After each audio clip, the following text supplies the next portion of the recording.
Hi, I'm Kellie Murphy-Ringate, Fire Inspector and Public Educator for the Excelsior Fire District. Welcome to First Responder TV, your public safety source, featuring training exercises, safety tips, and much more.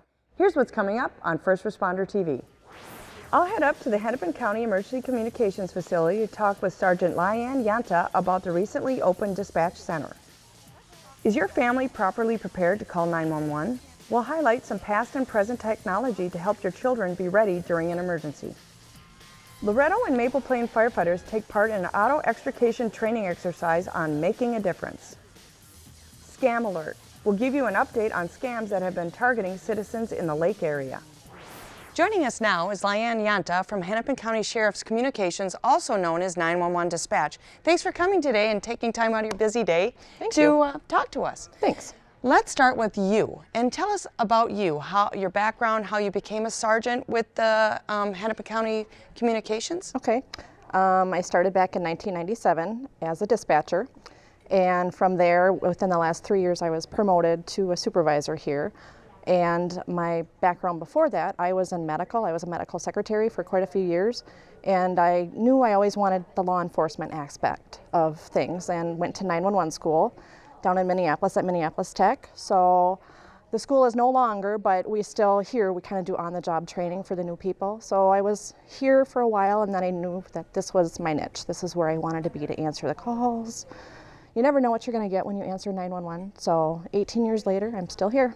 Wow, I went to the same school. Did you? I never knew that, yes. Oh, that's too funny. It is funny. So tell us about dispatch. Who do you guys dispatch for? What entities? Give us a little background on, who you connect with. Within Hennepin County, there's 24 police agencies that we dispatch for, over 20 fire agencies, and we're contracted with 4 ambulance services. We don't dispatch for Minneapolis, they're their own. The bigger cities like Bloomington, Eden Prairie, Edina, we don't dispatch for them, but we do pretty much for everything else within Hennepin County besides the sheriff and the water patrol units, the civil division. It's kind of all its own little city, but we're one of the bigger PSAPs, public safety answering points within the state. Okay. So we get quite a few calls within our area. Again, like I said, Minneapolis is not their own. A lot of people think when they're calling Hennepin County, they're calling directly to Minneapolis. So we have to transfer their call over there. So we have a pretty big area that we do dispatch for. So does one dispatcher take the phone call and dispatch, or does one dispatcher just dispatch for police or fire? How does that work? It depends upon what time of the day. We have busier times of the day. So from 11 a.m. to 3 a.m. we have more people on duty. So then what we have is like a dispatch where if you take a higher priority call, which would be a priority 1 or 2, meaning a medical, something that's in progress, something that needs immediate police assistance, you as that call taker would give that call out to the squads, or it would be paged out to fire, or EMS would be started. From there, if it's like a lower priority call, whether it's a report call, a barking dog, more nuisance like music, complaint, that kind of thing, it would be aired by the person who's in charge of that channel. Okay. And then from there, they would give it out. If ever we would have storms that come through, or high call volume, whether it be, like I said, storms, depending upon if there's a big event going on in the room, we can, as the supervisor would deem to go to 2-stage, where the call taker would just answer the phone. They wouldn't worry about the priorities for the call, giving them out. They would make sure they get their own ambulance, and that would be their sole priority. The person who's in charge of the channel would be the one giving out everything, and that's when they need to prioritize looking at the calls. So I bet it's pretty busy around here when a big storm comes through. It is. You never, well, fire-wise, police-wise, because we get a lot of wire-down alarm calls. And, I mean, there's that occasional lightning strike where you never know if you're going to get a house fire or wind that'll go through. But one nice thing with being in a new building here, our old building, we were not weather enforced. Okay. We didn't have the windows that could withstand high winds or anything like that. Here, our windows within this building are sustainable for hurricane force. Wow. So within the dispatch room here, we can survive up to an EF3 tornado. If it would ever happen, let's hope not. If we had to have something bigger like an EF5, and we would have to evacuate dispatch, we'd go downstairs to our data center, And that would be, I mean, we could survive up to an EF5, which there's no windows down there. There'd probably be 1 or 2 consoles. They're still getting those to be put in. So it's better here in this facility. We can grow more if we were ever to take on any more cities. Okay. So we have lots of room compared to what we used to be in Golden Valley. It was a little small building, and we outgrew it. Yeah. And another tidbit, I used to work there for a little teeny tiny. What a small world. Small world. So far you've told me some kind of very interesting things about this building. Is there anything else you want to tell us about this new facility? We're state of the art. I mean, with being we just moved in last year in December 16th, so we haven't even fully been here for a year yet. We're still kind of working out some of the kinks. With the equipment that we have, eventually text to 911 will be coming on. I know there's a couple of agencies within the United States that are testing that out. So eventually that's going to be coming down the road to us, just like you know, everything else, new upgraded technology. We have the capability here where, you know, it'll be so much easier. Where in the other building, not a lot of room for growth, not a lot of room to change things around. Here we do. We can add more stations, we can add more monitors. Like here, I mean, I have so many monitors to watch besides, you know, paying attention to what's going on in the room. We're busy. So if I'm a citizen that I live in Hennepin County, how would I find out about all this new technology? Do you guys have like a website and a Facebook page or anything like that? The sheriff's department does have a website and also a Facebook page. Oh, okay. And it's, you know, updated with everything like that. So definitely on Facebook, I know there's updated, you know, with different things that are going on. So I know you come to the Excelsior Fire District's Fire Prevention Open House and Safety Fair, and I know a lot of dispatchers go to different open houses throughout September and October.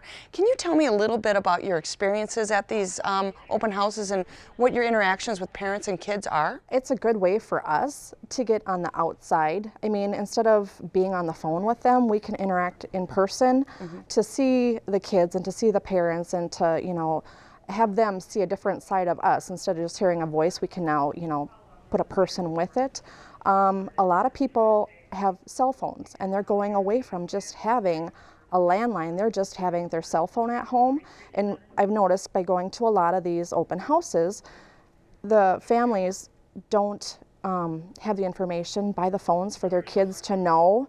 And it's my understanding that they're not teaching it in schools to the kids anymore. So a lot of the parents come up with rhymes or songs or something so their younger child can learn their address and learn their phone number.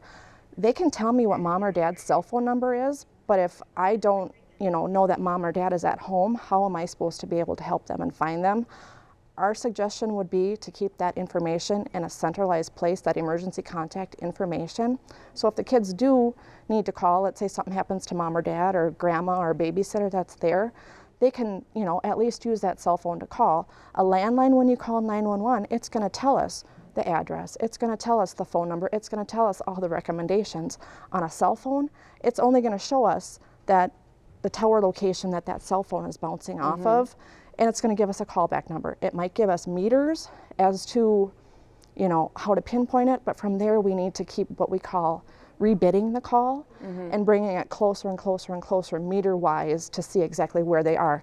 If it's a house, we can hopefully pinpoint it close, but let's say you have an apartment complex or you're out on the lake, you know, and to try and get it smaller and smaller, like 4th of July weekend for you guys in Excelsior with all the boats, you know, how do we know where there's a medical if hopefully they know where they're at? And that's the one thing that we want to stress is if you're calling on a cell phone, know your location, know an address, know an intersection, know something that we can pinpoint at least to get help started to. So, and a lot of people, like I said, are going away from having that landline phone. If I could make any recommendation, I would say keep your landline phone. I get the cost factor, I understand it, but when you have young kids at home, a lot of them don't know what they're calling, and there could be that time when you actually need that. The same goes for having a cell phone, and let's say you get rid of your cell phone and you give it to your child to play with. Well, it's still, even though you cancel your service, it can still call 911 if you still have the battery in it. So it'll come here as a 911 only cell phone. So then we have to track down, you know, either, again, pinpoint it into that smaller area to try and figure out who's calling. So we just recommend don't give your old cell phones to your kids to play with. donate them. Exactly, exactly. Give them to someone who will actually use them instead of, you know. Yeah, I know we talk to kids in schools about the curly cord phone or the phone still connected to the wall, and encourage parents to keep those phones in place, and also that they need to know their addresses. But me and you spoke earlier about we have to kind of almost go back to the way it was when we grew up. Oh, exactly. Posting the information by the phone, and also if your kid can't find a phone or know how to use a phone that's in the house, go to a neighbor's house and call 911. Or have a piece of mail. Have something in that emergency contact location, a piece of mail with your address on it, an address label, something that that child or whoever is there taking care of your child, if you're not there, can know where you need to send help to. So speaking of kids, what questions or how do you handle a call coming from like a 6-year-old child? Well, the first thing is we're going to ask them what their address is or their location. And that's the first thing that we teach here is location, location, location. For our dispatchers, we want to know where they're calling from. That way, if we do happen to lose contact, we can still send someone to that location. The next thing is we're probably going to ask their name and phone number. And then we're going to find out why. Why do you need 911? What's the problem? Do you need, a policeman, a fireman, an ambulance? What's wrong? Why are you calling me? And from there, get them the help that's needed. And again, if it is a cell phone and they don't know their address, then we're going to try and triangulate the location down to as close as we can and at least get somebody going to that area. If we have to while they're on the phone, we'll tell them to go out at the end of the driveway or in the parking lot and start waving for somebody, or go look for a neighbor. Something to at least get them the help that they need and figure out why they're calling. We don't want to encourage kids to call 911 just anytime, only to do it in an emergency, but no, if you do call 911 and it's a mistake, stay on the phone. So then that way you're not having that police officer come to your house and make sure that everything's okay. So we just want to make sure that everybody is okay if they do call 911. I think you've given some parents some great advice about keeping that landline, posting information and the address by the phone, and other things. Is there another piece of advice you'd like to give parents with younger kids about calling 911? Well, like I said, don't be afraid to call 911. It's not to punish them. It's not to, we're open, and if it is a mistake, stay on the line, and just know that if we do send someone out there, nobody's in trouble. We just want to make sure that everybody at the house is okay and that there is not a need for police, fire, or EMS. So we're just doing our job on our end and making sure that there is no problem. 911 is there to help. Yep. Not to be afraid. Exactly. Yeah. Definitely. It was put in place to help people, so people should not be afraid. I can still remember way back when we didn't have 911, and I had to remember, memorize. I still remember that number. So 911 has come a long way. Yes, it has. Definitely. So thank you so much for your time today. You've given us a ton of great information. Let's talk more about calling 911. In 1986, the whole state of Minnesota had 911. The system was in place. And back then, all you did to call 911 is you picked up your landline and you dialed 911. At the end of that phone line was an operator, and your address also came up on a screen so your operator knew where you were calling from. Well, today it's not that easy. The kids of today are challenged with many different phones on where to call 911 from and how to call it. So I asked parents looking at these phones, do your children know how to call 911 from these phones? Like the rotary phone that just might be at the cabin or grandma's house, or the dialed phone that might, again, be located at the local market, their friend's house, the aunt or uncle's house, and the other phones that might be at the office, or the cell phone that they can't find or they don't know where it is. The portable phone, where is it? Is it in the cushions of the couch? Is it buried underneath the seat of another piece of furniture, or laying on the bed, or on the wrong floor? All these questions are questions parents should ask themselves about calling 911 and how to gauge if their kids can do it or not. So a simple thing is, do an inventory of the phones that your kid might come in contact with. Does your kid know how to dial 911? Do they know how to pick up the receiver and actually listen for a dial tone? Do they know how to hold it up to their ear? Would they get it right? Simple things that we've taken for granted are little things that kids might not actually understand. So show them how to dial these phones. So what happens if a child runs into a phone that they can't dial or they can't find? Well, what we teach children is if you can't find the phone to call 911, you don't know how to work it or it's not working, go to a neighbor's house and dial 911. Yes, we're going back to what we've been teaching for years, taught back when we were in school, is go to a neighbor's house and call 911. Another thing you want to think about is if the power goes out, do I lose my phone? Like these two phones. They depend on electricity to work. Do you have a backup plan for your children? If the power goes out, again, can they call 911? If you tell them to use mom or dad's cell phone, is mom or dad's cell phone where the kids think it should be? There's also phones that you can purchase that just dial 911. They're available. There's watches kids can wear. There's little phones that they can carry with them that, again, all those will do is dial 911. You have to find a place in your home where those phones are, just like your cell phone. If your family depends on the cell phone at home, make sure that you put it in the same place every night when you come home so it can be found by everybody in the family in case someone needs to dial 911. Another thing you want to teach your kids and pay attention to is kids that are in preschool and in kindergarten are just learning their addresses. And again, if you've gotten rid of your landlines, when your kid picks up a phone in the house that's not connected to that landline, their address is not going to come up on the computer for the 911 dispatcher. They need to know their address. So we have to go back to posting the address in the house somewhere where everybody can see it. We also have to make sure that our preschoolers and our kindergartners know little things about where they live. Do they know the color of their house? Do they know what level of the home or the apartment complex they live on? Do they know where their bedroom is?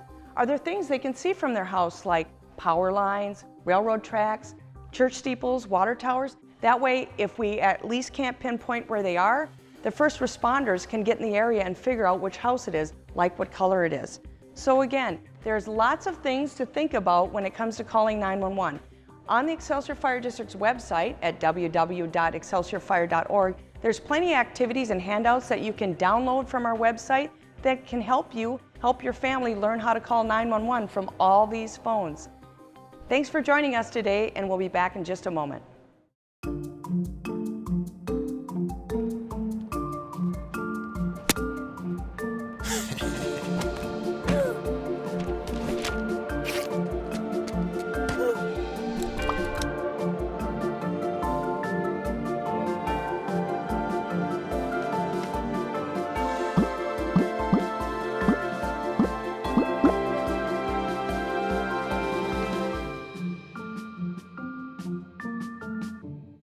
Welcome back to First Responder TV. We like to spotlight members of the community that go above and beyond in our next segment, Making a Difference. This month, it's Loretto and Maple Plain firefighters who use their training and education to make the community a safer place.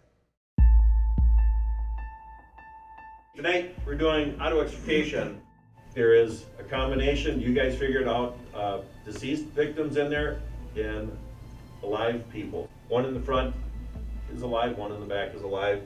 And then we've got one victim alive in this car here. Use that just as your scenario as you start to take it apart so you have a little bit of a goal of what you're doing. Then when you get the combination between us and Loretto, there'll be a live driver in here and two in there that are alive yet. So, and remember, it's a team event. We all work together on this. Make sure that everybody knows what's happening so nobody gets hurt. Let's go get our gear.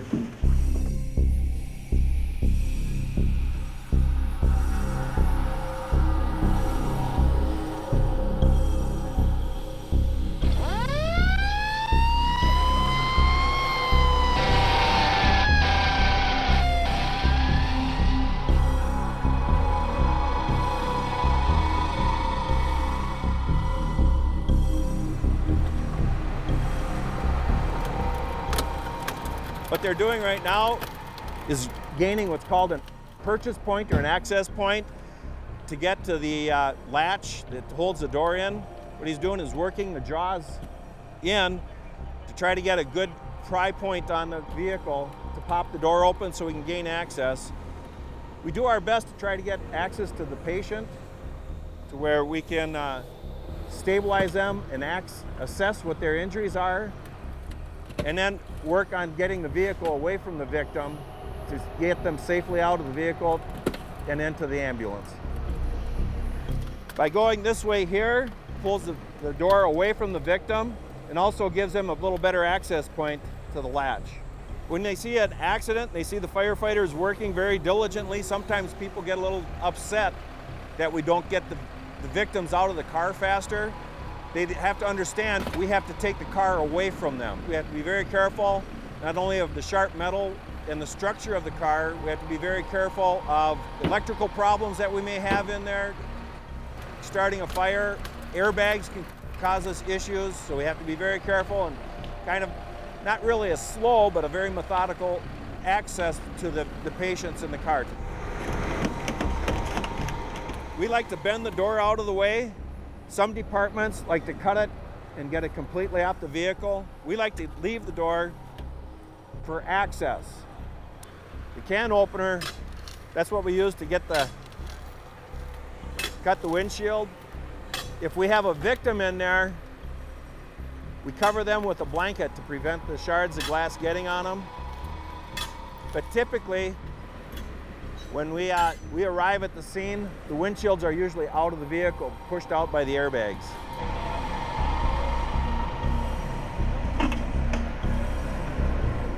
The three main things, one is safety. Know what each other's doing, make sure you have your proper turnout gear on. Two is know what the tool can do. And then number three is make sure that when you're using your equipment, is you're taking the metal away from the patient and make sure that you're not causing any further injury. We do a lot of work with other fire departments with crashes because a lot of, as you can see, one car can take a lot of time. Loretto is here with us tonight. They're backing us up in case we get a call while we have our equipment out. And then they will be doing the last scenario with us as a team.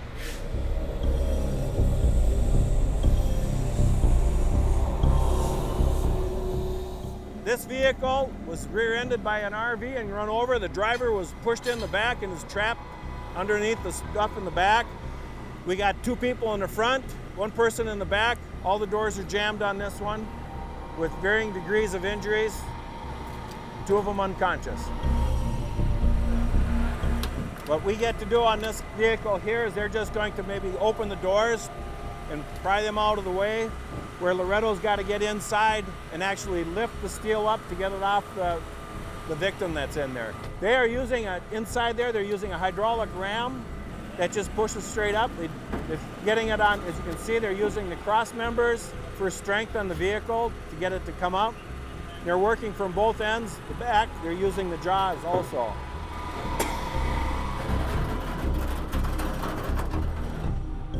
Say, Brian, get that bottom jaw all the way out. See when we do it? See how the door starts pulling away from the victim when you do it that way? There you go. Sometimes hard for the old chief just to stand back. There we go. We'd simulate that this would be the end of this one. As you can see, not everything goes perfectly. This car was hardly damaged, but yet it still comes apart very difficult.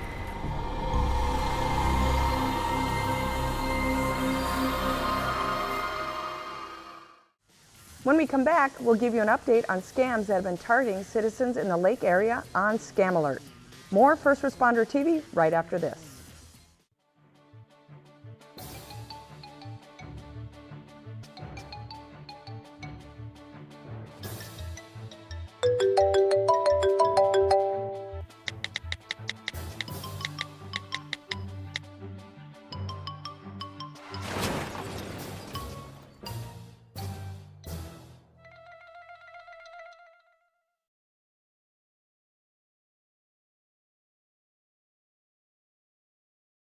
Welcome back to First Responder TV. It's time for Scam Alert.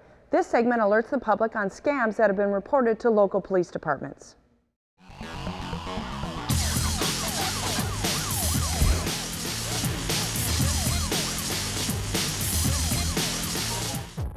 Individuals impersonating energy company employees are using a variety of techniques in an attempt to obtain payments for fictitious utility bills.